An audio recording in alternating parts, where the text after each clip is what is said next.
దేవుడు తన భక్తులను తనకు ఏర్పాటు చేసుకున్నాడు. ఆయన ఆకర్షిస్తే, ఆయన ఆకర్షించిన విధానాన్ని బట్టి మనందరం ఆయన సన్నిధికి రాగలిగినాం. అంతేనా?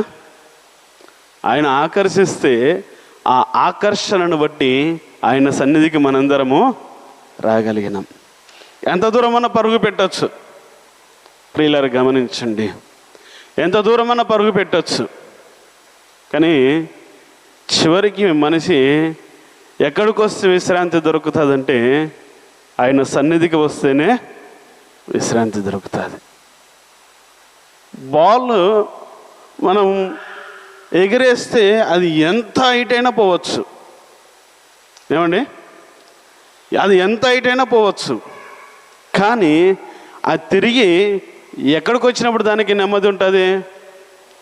తిరిగి నేలకు వచ్చినప్పుడు దానికి నెమ్మది ఉంటుంది. ప్రియులారా గమనించండి, దేవుడు ఏర్పరచుకున్నటువంటి జనులకు, దేవుడు ఏర్పరచుకున్నటువంటి భక్తులకు నెమ్మది, ప్రశాంతత, విశ్రాంతి ఎక్కడ దొరుకుతుంది అంటే అది ఆయన సన్నిధిలో మాత్రమే దొరుకుతుంది. ఆయన సన్నిధిలో తప్ప ఈ ప్రపంచంలో ఎక్కడ కూడా ఇక్కడ కలిగినటువంటి విశ్రాంతి, ఇక్కడ కలిగినటువంటి నెమ్మది ఎక్కడ కూడా దొరకదు. ప్రియులారా గమనించండి, ఆయన భక్తులను ఎందుకు ఏర్పాటు చేసుకున్నాడంటే ప్రియులారా గమనించండి, మొదటిగా నెమ్మదినివ్వడానికి తన భక్తులను ఏర్పాటు చేసుకున్నాడు.